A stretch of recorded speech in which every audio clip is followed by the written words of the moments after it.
Pasta making in session with my special friends from Colorado and my new friend Kitty.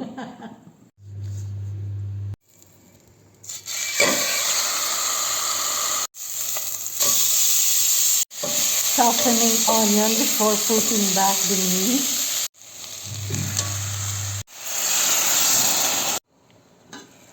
After 2 hours, maybe 3 hours, the meat is so tender and it starts to caramelize the onion.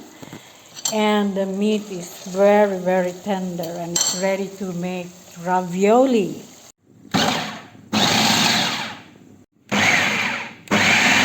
One of these.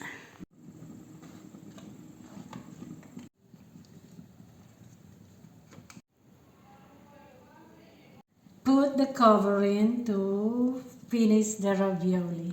Ravioli maker is very happy for her. Ravioli, yeah.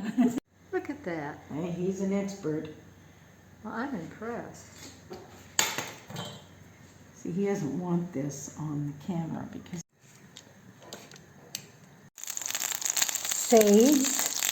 sage and butter sauce.